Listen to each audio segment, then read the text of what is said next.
Hi friends, வணக்கம். Welcome to your recipes diary. இன்னைக்கு நம்ம வீட்லயே ரொம்ப சூப்பரான ஒரு சம்மர் ட்ரிங்க் எப்படி செய்யுதுன்னு பார்க்க போறோம். எந்த ஒரு ஆர்டிஃபிஷியல் ஃப்ளேவர்ஸ், எசன்ஸ் எதுவுமே சேர்க்காம நல்ல ஆரோக்கியமான பொருட்கள் மட்டுமே பயன்படுத்தி ரொம்ப சுவையா இந்த சம்மர் ட்ரிங்க் எப்படி செய்யுதுன்னு பார்க்கலாம்.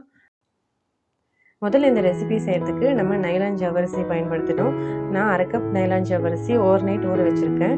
இது வேக வைக்க டைம் எடுக்கிறதுனால நான் ஓவர் நைட் ஊற வச்சிருக்கேன். இப்போ இதை ஸ்டவ்வில் வச்சு 1/2 கப் தண்ணி சேர்த்து இதை நல்லா வேக விடலாம். இது நிறைய நேரம் ஊறி இருக்கிறதுனால எனக்கு சீக்கிரமே வெந்துடுச்சு. நல்ல ஒரு கண்ணாடி பதம் வந்ததும் ஸ்டவ் ஆஃப் பண்ணிவிட்டு இந்த ஜவ்வரிசியை ஒரு ஃபில்டர் வச்சு வடிகட்டிடலாம். இப்போ இது இன்னும் ஓவர் குக் ஆகாமல் இருக்கிறதுக்காக நம்ம இதில் பச்சை தண்ணி ஊற்றி நல்லா அலசி விட்டுடலாம். இப்போ இதை தனியாக எடுத்து வச்சிடலாம்.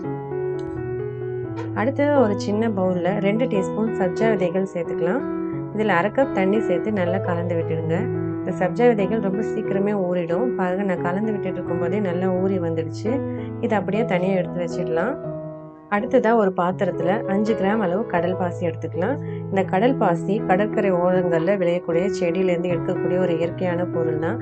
இதில் நிறைய மருத்துவ குணங்கள் இருக்குது. இது நல்ல உடம்பு குளிர்ச்சியாக வச்சுக்கவும் உதவும், எலும்புகளை நல்லா வலிமையாக்கவும் உதவும். இப்போ இந்த கடல் பாசியில் 200 ml தண்ணி சேர்த்து இது ஒரு 10-20 நிமிஷம் நல்லா ஊற விட்டுடலாம்.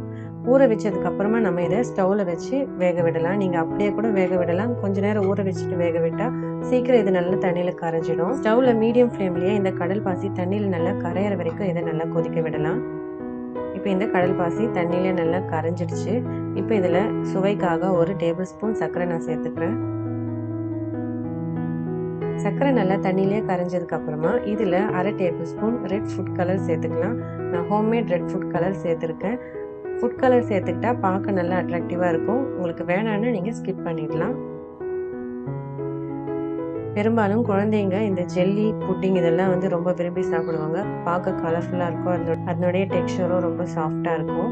அதை நம்ம கடையில் வாங்கி கொடுக்கறத விட இந்த கடல் பாசி பயன்படுத்தி வீட்லேயே இயற்கையாக செய்து கொடுக்கலாம்.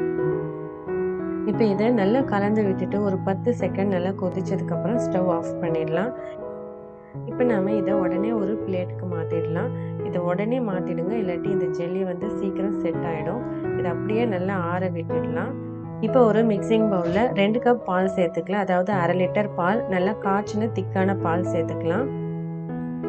இப்போ இதில் நம்ம வேக வச்ச நைலான் ஜவ்வரிசியை சேர்த்துடலாம். பாலோட இந்த ஜவ்வரிசியை நல்லா கலந்து விட்டுடுங்க. இப்போ இதில் நம்ம ஊற வச்ச சப்ஜா விதைகளையும் இதில் சேர்த்துடலாம். இப்போ இதில் 1/4 கப் கண்டென்ஸ்ட் மில்க் சேர்த்துக்கலாம். நான் வீட்லேயே சுண்டை காய்ச்சின பால் சேர்த்துக்கிறேன். இதை கண்டென்ஸ்ட் மில்க்குன்னு சொல்ல முடியாது, பால் நான் திக்காக காய்ச்சிட்டு சேர்த்துருக்கேன். கண்டென்ஸ்ட் மில்க் ஆப்ஷனல் தான், சேர்த்துக்கிட்டா இன்னும் சுவை அதிகமாக இருக்கும். இப்போ இதில் 1/4 கப் ஹோம்மேட் ரோஸ் சிரப் சேர்த்துக்கலாம்.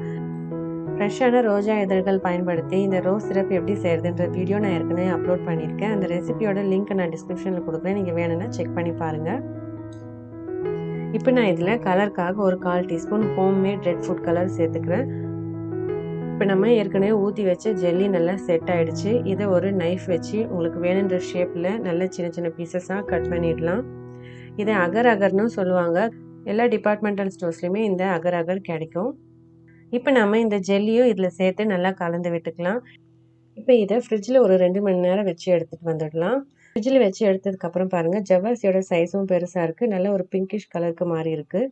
இப்போ இதில் பொடியாக தட்டி வச்ச பிஸ்தா 1 டேபிள் ஸ்பூன் சேர்த்துக்கலாம். பாதாம் பருப்பு 1 டேபிள் ஸ்பூன் சேர்த்துக்கலாம். இப்போ இதை நல்லா கலந்து விட்டுட்டு இதை நம்ம ஒரு கிளாஸில் ஊற்றி சர்வ் பண்ணிடலாம். அவ்வளோதாங்க, ரொம்ப சுவையான ஆரோக்கியமான சம்மர் ஸ்பெஷல் ட்ரிங்க் தயாராகிடுச்சு. ஓகே ஃப்ரெண்ட்ஸ், இந்த வீடியோ உங்களுக்கு பிடிச்சிருந்தா லைக் பண்ணுங்கள். இந்த ரெசிபி பற்றின உங்களோட கருத்துக்களை தவறாமல் கமெண்ட்டில் என்கிட்ட ஷேர் பண்ணுங்கள். Thank you, bye bye.